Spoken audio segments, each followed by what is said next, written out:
Hello and welcome to part 2 of my Red Dead Redemption 2 review, and on this episode and part of the review I'm going to be fully talking about spoilers in the game.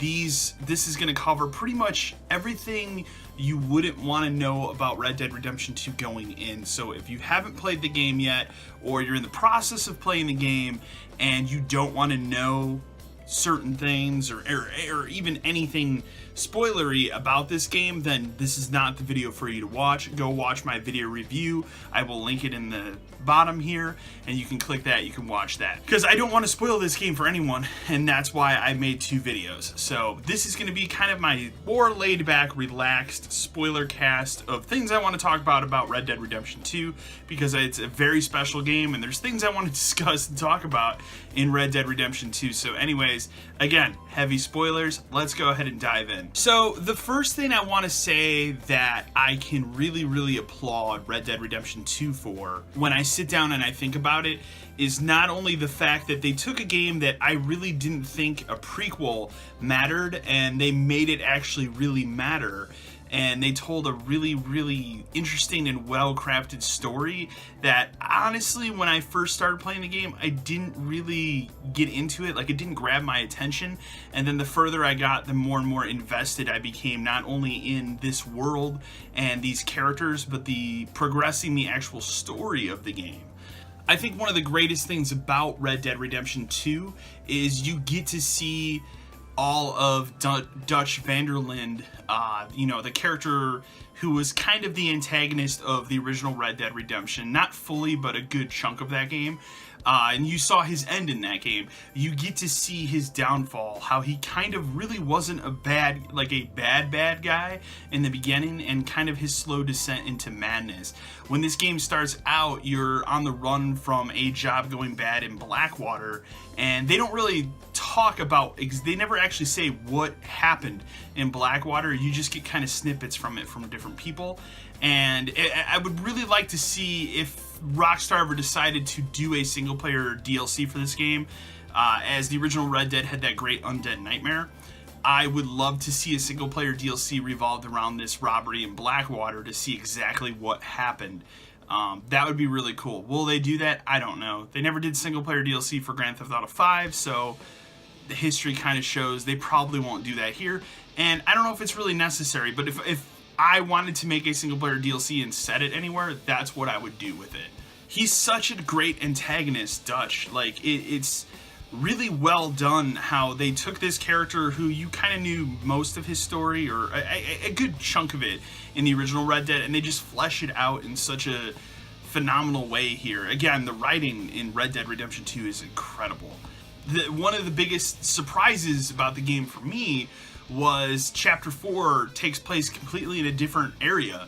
After a job goes bad, you hightail it on a ship and get shipwrecked on an island I want to say the country was like Guarma. I could be wrong. You can blast me in the comments. That whole chapter takes place on this island, and it's a completely different setting for Red Dead. You know, it's an island setting. You're running around trying not to become prisoners and get involved in this, like, war that's going on this island. It's really fascinating stuff. It came out of left field. I didn't expect it. It took Red Dead to a place that I was not prepared to go to, and I thought, again, writing really top-notch here. When you get back from the island and you're kind of just walking around at one point, your character, Arthur Morgan, he stumbles and he starts coughing up blood, and so he kind of makes his way to the doctor, and that's when he's told, you know, how sick he is and that he's going to die at some point here. So his fate is already sealed, and I kind of knew, like, at this point in the game, and again, heavy spoilers here, I kind of knew at this point in the game, like, you're not going to be playing as Arthur Morgan through this whole game. They're going to do the original Red Dead twist here, where this character's going to die and you're going to play as somebody else. That's the case here, and unfortunately, maybe a day before I got to this point in the story, it was spoiled for me that it's John Marston is who you play as. That was kind of my prediction as I was playing through the game, because I thought, oh, well, if John Marston's already here, they might as well have you play as him. What I have to say, the most appealing and fascinating thing here in Red Dead for me was finishing the story, the chapter 6 before the 2 epilogues, and transitioning to John Marston years before the events of Red Dead, but kind of showing his transition out of the outlaw life into the life with his wife and his son. And so the epilogue has you taking odd jobs at a ranch and kind of just learning to get out of the outlaw lifestyle, and you're doing a bunch of different stuff for you're a ranch hand, and it's really interesting. Again, writing top notch here, and you're kind of slowly dragged back into the outlaw life during this ranching period, and your wife Abigail and your son, your wife is kind of pissed because she's, we don't want to do this again. So at this point she leaves with the kid, and you're kind of left up to make it up to her. And you spend the rest of these 2 epilogues buying the ranch that you eventually live on in the original Red Dead, building that ranch house. You buy the property, you build that house with the help of some people. Uncle, who's in the original game, and Charles, a character that's in this game as well. And the thing that's most fascinating is we always ask the question of, like, in the age of HD remasters, why did Rockstar not remaster Red Dead Redemption? It was probably the most #1 requested remaster anybody had. I mean, yeah, sure, you can play the Xbox 360 version of this game on an Xbox One. If you have an Xbox One X, it is up-res to 4K, and it looks absolutely gorgeous, but it doesn't look as good as it would if it was in a new engine. There's a great answer in this game for why they didn't do that, and the reason is the entirety of the original map of Red Dead Redemption is in this game, and that's where you play most of your epilogue. And when I say the entirety, I mean that entire map minus Mexico is in this game, like completely redone, and it looks incredible, and it's little details that I think make it an incredible experience for anyone who is a fan of the original Red Dead. Riding up to the town of Armadillo and having the whole water crisis that was talked about in the original game being, going on, being in progress as you approach it, was awesome. Going to the town of Tumbleweed, which in the original game was the ghost town where you could see all the spooky stuff, and have it flourishing with people living in it, also awesome. Just a fascinating way to end a game, and I really, really appreciated how they ended this game with that. I think Red Dead Redemption 2 ends on the perfect note. I mean, the one sinking feeling I had as the player playing through the end of this game is I know the end of John Marston's story. In the original game, he's gunned down at the end, and then you take up the mantle of his son years later, and you finish everything. And so this character's end, and that's kind of the sadness of playing the end of this game, but it also recaptures the magic of playing as this beloved character one more time. And it's just so perfectly executed. I really do think it is a shining example of one of the best games of this generation. The last thing I want to touch on in the spoilers is some of the spooky Easter eggs in this game. So I made it my business to go around and do some of the spooky Easter eggs in the game. I did the UFO one, which is pretty cool.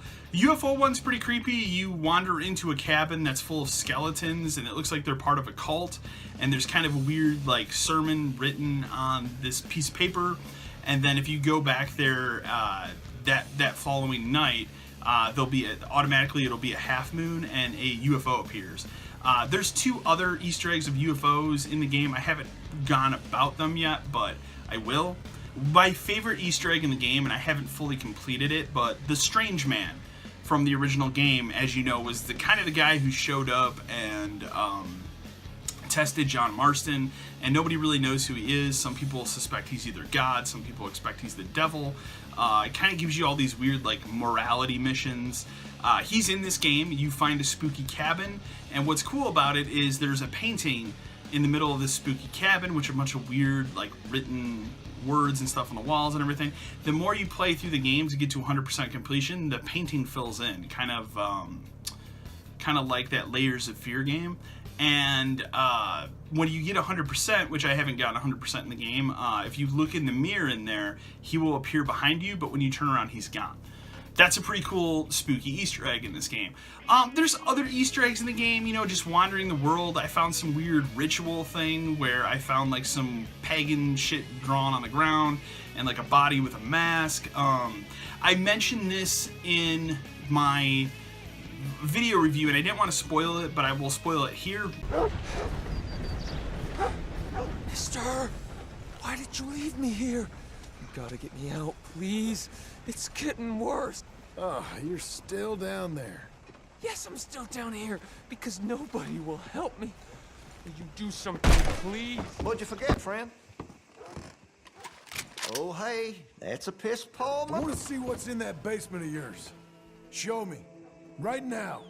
Nothing to no worse down there, I swear. Why don't I be the judge of that? Open it. Now! All right, all right. I ain't got nothing to hide.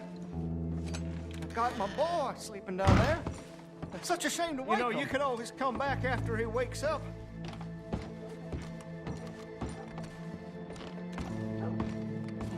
You should stay away from me. Now, what'd I tell you about talking to your pa that way? Oh, thank God. Don't shoot me, please. Just leave us be. So I ran into a mission in the town of Rhodes where, as I was walking by the gun store, there was a kid in the basement of the store who's kind of just yelling for help. And as I walked by, you know, he's chained to the bed in this basement. He's like, help me, you gotta help me, mister. This guy's nuts, he kidnapped me. And so you're allowed to go in and hold up the guy like you hold up any normal store, but you tell him, I need to go in the basement. And the guy's like, oh, you don't want to go down there.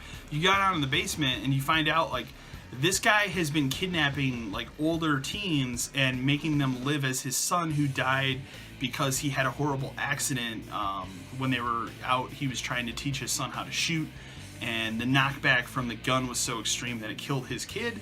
And it's so well written and organically woven into this game that it's just something you don't normally see in video games, a story of that magnitude. And also, like, it didn't appear on my map as like a hidden mission or a stranger mission or anything like that. It was just something I randomly stumbled into. I haven't even seen anyone talk about this mission online. And I have to applaud the game for stuff like that. It's unordinary to see detail of this magnitude in a video game, and I have to applaud the game for that. So there's other Easter eggs. There's plenty of Easter eggs. There's a vampire Easter egg I did the other day. That was pretty cool. Really enjoy this game, and it's just it's fascinating, this entire world and everything that they've built here.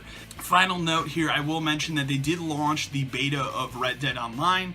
I started a little bit of that the other day. I played through like the intro parts of it.